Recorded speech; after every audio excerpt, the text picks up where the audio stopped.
大家好，我係 Amy。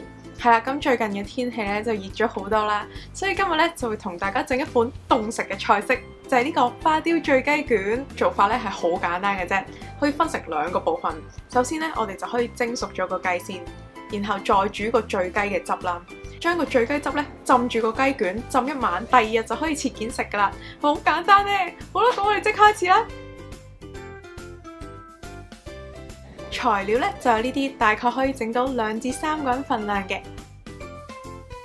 好，咁首先咧，我哋就可以處理咗個雞扒先啦。大家咧就可以將個雞扒提前1晚咧放喺4度嗰一格解凍啦，即係平時放雞蛋嗰格。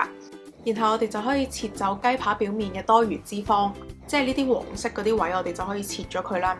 然後咧，你會見到個雞扒咧，其實係有啲位厚啲，有啲位比較薄嘅，所以咧，我哋就可以平均喺塊雞扒上面咧界幾刀，等佢容易啲入味，就係咁樣啦，淺淺地咁樣界幾刀就可以噶啦。咁另一塊都係咁樣處理啦。然後咧，我哋就可以醃一醃個雞扒啦，咁就可以加少少鹽啦，同埋胡椒粉落去。最後再加1湯匙嘅花雕酒落去，搽勻晒2塊雞扒，然後就可以雪入雪櫃啦，醃大概20分鐘。咁20分鐘之後呢，我哋就可以將個雞扒拎出嚟噶啦，然後準備一張錫紙啦。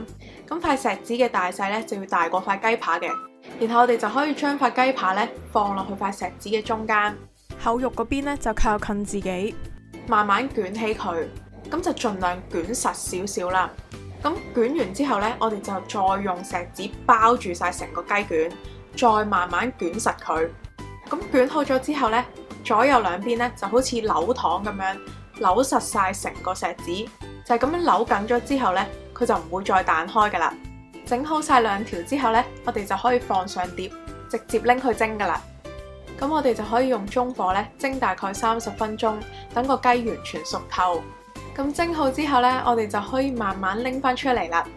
咁蒸好咗嘅雞卷呢，我哋就可以夾起佢啦，放喺另一個碗度，擺落去雪櫃雪大概1至2個鐘啦，等佢完全冷卻，咁個雞卷先會定型嘅。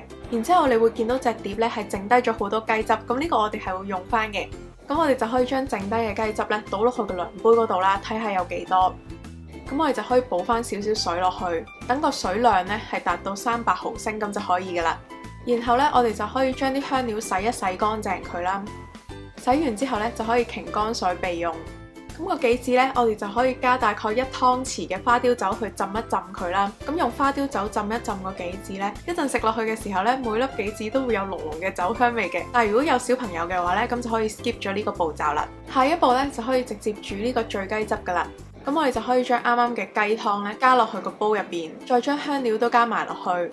然後咧就可以用細火慢慢煮滾佢。咁當你見到個雞湯已經煮滾咗之後呢，就可以將鹽啦同埋糖都加埋落去，略略攪一攪勻佢之後呢，就可以將花雕酒都加埋落去啦。攪勻佢，煮到大概1分鐘左右。煮嘅時候呢，如果見到湯嘅表面有一啲泡沫，咁我哋就可以撈走佢啦。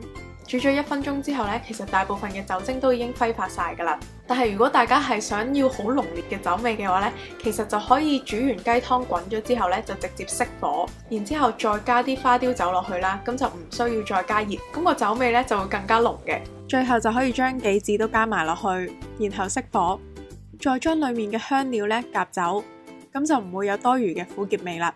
煮好咗嘅花雕雞汁呢，我哋就可以攤凍啦，攤大概半個鐘左右啦，等佢涼少少。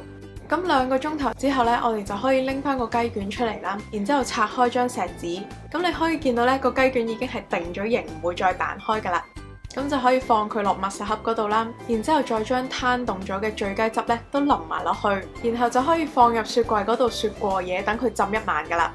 咁第2日呢，我哋就可以將個醉雞卷拎翻出嚟噶啦。咁你可以見到呢，其實佢係有少少啫喱狀噶。咁我哋呢，就可以將個雞卷呢切件啦，就係咁樣切開一件件，再放上個碟上面，再放翻啲杞子上去，最後淋埋呢個醉雞汁。咁話咁快呢，我哋今次呢個醉雞卷就完成啦。好啦，咁我就唔客氣啦，一咬落去嘅感覺係好冰涼，好舒服咯，好啱而家呢個天氣食。你可以見到每個雞卷嘅中間呢係有啲啫喱凍噶，每啖雞食落去都好香咯，個酒味唔會好濃啦，淡淡地咁樣。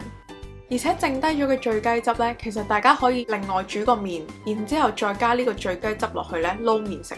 咁除咗係雞卷之外咧，大家都可以整醉雞翼都得嘅。咁整好咗嘅醉雞卷咧，最好就1至2日內食晒啦。係啦，咁今次呢條片咧就嚟到呢度啦，希望大家會中意今次嘅分享。如果中意嘅話咧，記得俾條片一個 like 同埋撳埋訂閱個掣之餘，再撳埋隔離咯，咁你先會收到出片嘅通知嘅。歡迎大家，如果你都整咗呢個花雕醉雞卷嘅話咧，可以 send 相俾我貼堂，又或者 tap 翻我都可以睇到你嘅完成品圖。咁有咩片想我拍嘅話咧，都可以留言同我講。咁我哋下條片再見啦，拜拜。